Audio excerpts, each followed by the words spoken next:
नमस्कार दोस्तों, India speaks daily के अंतर्राष्ट्रीय न्यूज बुलेटिन में आपका स्वागत है। मैं हूं आपके साथ रति अग्निहोत्री। इंडो पैसिफिक क्षेत्र में चीन के बढ़ते वर्चस्व को चुनौती देने के लिए क्वाड की तर्ज पर ही अब एक और नई ग्रुपिंग बनी है। ऑकस नाम से ये संगठन बना है, जिसे ऑस्ट्रेलिया, अमेरिका और ब्रिटेन ने मिलकर बनाया है। ऑकस यानी ऑस्ट्रेलिया, यूएस और यूके, और इन तीनों देशों के प्रमुखों ने वर्चुअल तौर पर एक साथ एक ही समय पर ऑकस की घोषणा भी की। अब ऑकस में और क्वाड संगठन में, क्वाड ग्रुपिंग में आखिर क्या अंतर है और दोनों के बीच में क्या समानताएं हैं? जैसा कि हम जानते हैं, quad grouping Australia, America, Japan और भारत, इन चारों देशों की साझा ग्रुपिंग है, जिसका प्रमुख उद्देश्य यह है कि इंडो पैसिफिक में एक रूल्स बेस्ड ऑर्डर मेंटेन हो, इसकी स्वतंत्रता कायम रहे और चीन की जो मनमानियां बढ़ रही हैं इंडो पैसिफिक में, हिंद प्रशांत महासागर क्षेत्र में, उन पर किसी प्रकार से अंकुश लगाया जाए। इससे पहले क्वाड देशों के प्रमुखों का वर्चुअल सम्मेलन जो है वो हो चुका है, जिसमें प्रधानमंत्री मोदी ने भी वर्चुअली बोला था। और अब कुछ ही दिनों में अमेरिका में इसके प्रमुखों का पहला वास्तविक शिखर सम्मेलन होने वाला है, जिसमें प्रधानमंत्री मोदी भी सम्मिलित होंगे। यानी पहली बार ऐसा होगा कि इस प्रकार का वास्तविक सम्मेलन होगा क्वाड देशों के बीच में, जिसमें चारों देशों के जो प्रमुख हैं, जो हेड्स ऑफ स्टेट्स हैं, वो वहां बाकायदा एक ही जगह में शामिल होंगे और उन सबके बीच मीटिंग होगी। तो क्वाड और ऑकस के बीच की समानता तो यह है कि दोनों एक स्वतंत्र इंडो पैसिफिक की बात करते हैं, जिसमें रूल्स बेस्ड ऑर्डर हो। यानी दोनों ही संगठन, दोनों ही ग्रुपिंग्स एक प्रकार से ड्रैगन के विरुद्ध हैं। लेकिन मजेदार बात यह है कि ये दोनों ही अपने वक्तव्यों में चीन का नाम नहीं लेते। ऑकस की भी जब स्थापना की घोषणा हुई तो इसमें चीन का नाम कहीं नहीं लिया गया। और क्वाड के बारे में तो हम जानते ही हैं, इतनी मीटिंग्स हो चुकी है क्वाड देशों की, जिसमें बहुत सारे इनिशिएटिव्स अनवील किए जाते हैं जिससे चीन को फर्क पड़ सकता है, लेकिन चीन का नाम इनमें से कोई भी देश खुले तौर पर, स्पष्ट तौर पर नहीं लेता। अब क्वाड और ऑकस के बीच में जो फर्क है वो ये है कि जहां एक तरफ क्वाड नॉन मिलिट्री अलायंस है, वहीं ऑकस जो है वो एक विशुद्ध मिलिट्री अलायंस है। कम से कम अभी तो उसको देखकर ऐसा ही लग रहा है। क्वाड का फोकस जो है आर्थिक साझेदारी, व्यापारिक साझेदारी, कनेक्टिविटी, तमाम चीजों पर रहता है। जैसा कि अब अभी हम देख रहे हैं कि कोरोना वैक्सीनेशन ड्राइव पर, कि कोरोना वैक्सीन के उत्पादन को किस प्रकार से बढ़ाया जाए, क्लाइमेट चेंज जैसे मुद्दों में भी दखल अंदाजी रहती है क्वाड की। ये मुद्दे भी डिस्कस होते हैं क्वाड फोरम्स में। जबकि ऑकस एक मिलिट्री अलायंस है, क्वाड एक नॉन मिलिट्री अलायंस है। खैर, अभी तो शुरुआत है ऑकस की, लेकिन अगर उस लिहाज से देखा जाए तो ऑकस अलायंस क्वाड के मुकाबले में चीन के लिए कुछ ज्यादा चुनौतीपूर्ण साबित हो सकती है।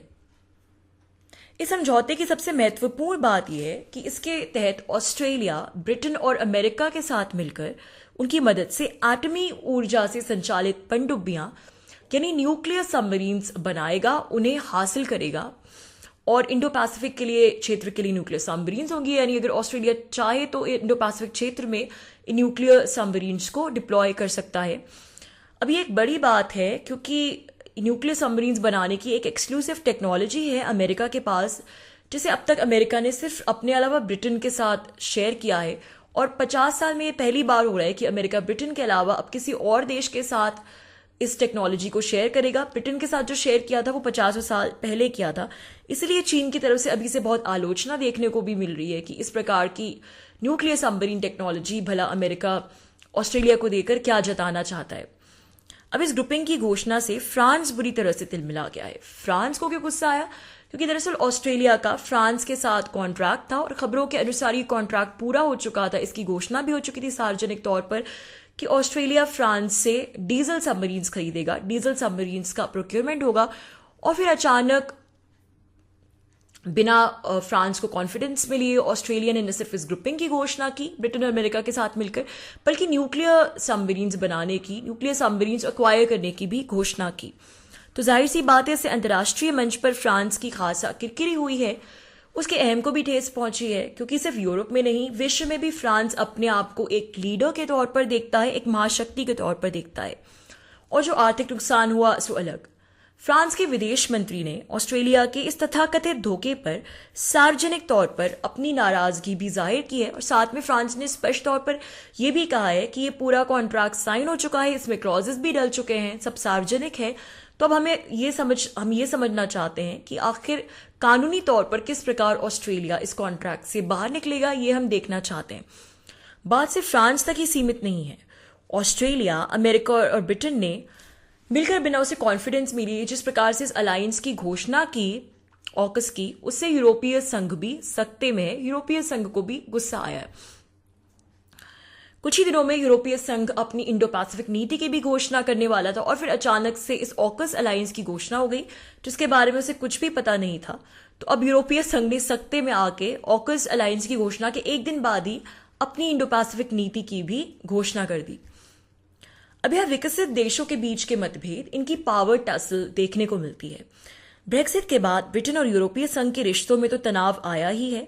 जाहिर सी बात है, ऐसे में अमेरिका और ऑस्ट्रेलिया का यूरोपीय संघ को नजरअंदाज करके सीधे ब्रिटेन के साथ मिलकर ये अलायंस बना लेना यूरोपीय संघ को नागवार गुजरा है।